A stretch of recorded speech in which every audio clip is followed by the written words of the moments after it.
In Chapter 3, we will be learning about cell structure and function. First, it's important to begin with what cells really are.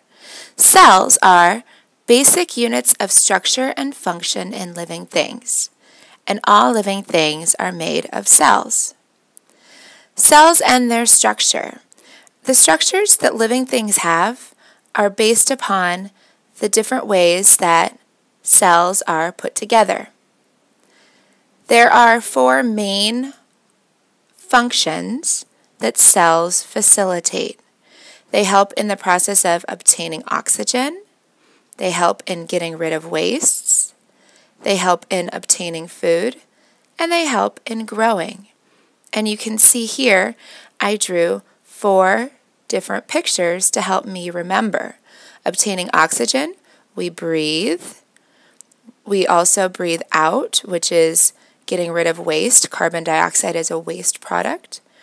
Obtaining food, I drew a little arugula and watermelon salad, but feel free to put whatever ingredients you want. And growing, just to show that as we grow, we increase in the number of cells. It's also important to know that cells are incredibly small. They measure in something called micrometers, which are 1/1,000,000th of a meter. So if you look at a 1 centimeter squared section on the top of your hand, there are actually more than 100,000 skin cells. So they're very small. And it wasn't until the invention of the microscope, which occurred around 1590, that it was even possible for people to discover and learn about cells. Robert Hooke is one of the first people credited with the creation of a modern microscope. He built his own compound microscope, and it's a light compound microscope. In 1663, he observed a very thin slice of cork, and when he observed it using his light compound microscope, what he saw were a bunch of empty spaces. To him, they looked like empty rectangular rooms, and he called them cells, which is another word for small room. And here you can see a picture of his compound light microscope that was credited to about 1660. In this, it had an oil lamp for lighting and a lens that focused the light from the flame of the oil lamp to help see the specimen. At about the same time as Hooke, Anton van Leeuwenhoek was also observing microorganisms. He looked at drops of lake water and scrapings from teeth and gums, and he observed a variety of tiny organisms. He called them animalcules, which stands for little animals. And this was the device that he was using. Cell theory is an important concept for us to study this year because it presents 3 main ideas about all living things. Number 1, all living things are composed of cells. Number 2, cells are the basic units of structure and function in living things. And number 3, all cells are produced from other cells. We'll talk more about this process later. There are unicellular and multicellular organisms. The word uni should help us know that unicellular organisms are single-celled organisms and include things such as bacteria. Multicellular organisms are organisms that are composed of many cells. Multicellular organisms will have a combination of cells that have similar functions, and those create things called tissues. So tissues are groups of similar cells that work together to perform a specific function.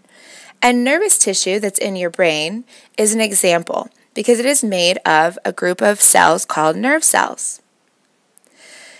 An organ is actually made up of multiple different kinds of tissues that are working together. So for example, your brain is made of different kinds of nervous tissue. And finally, an organ system is a group of organs that work together to perform a major function. So your nervous system includes your brain as well as other organs that are helping work together and function. So we've got our brain and our spinal cord and nerves as one example. Another important component to this chapter is learning the individual parts within cells. So now we're going to look inside cells. The word organelle is used to refer to the structures that are inside cells that carry out specific functions within the cell.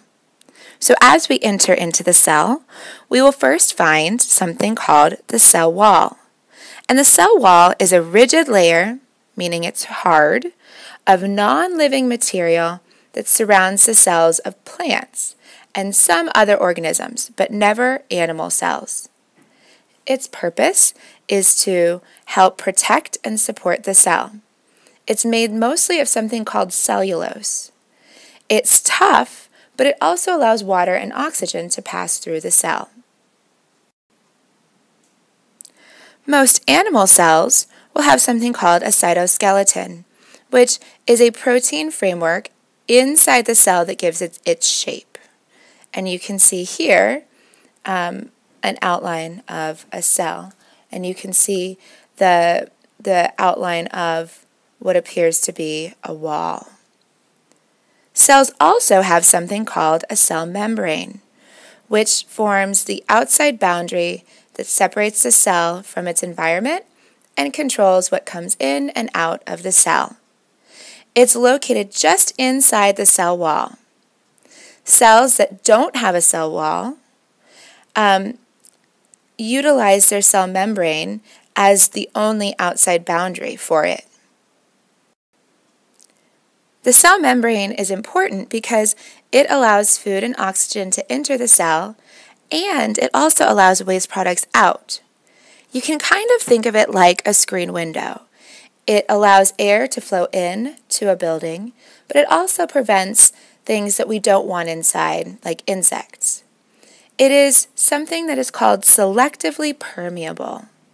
What that means is some substances can pass through while others cannot. So going back to the window, we could say that selectively it's allowing air in, but not allowing the insects in.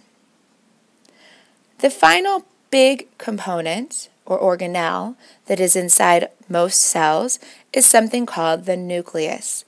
And you can think of that as the cell's control center.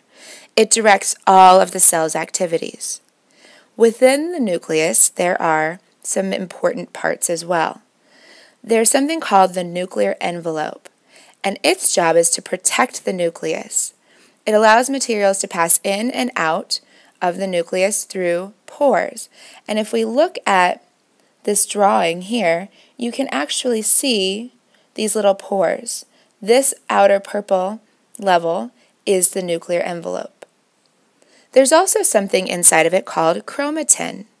And chromatin are thin strands that are floating in the nucleus, and they contain all of the genetic material that the cell holds. We commonly will refer to that as DNA. It is the instructions for directing the cell's functions. So you can see all of the chromatin that is inside of the cell in this image. There's also something called the nucleolus, and that's where an important part called the ribosomes are made. Here's the nucleolus. We'll talk in more detail about ribosomes later, but it's important to know right now that ribosomes are organelles where proteins are produced. As we continue in the next section, we will learn about the wide variety of cell diversity that exists.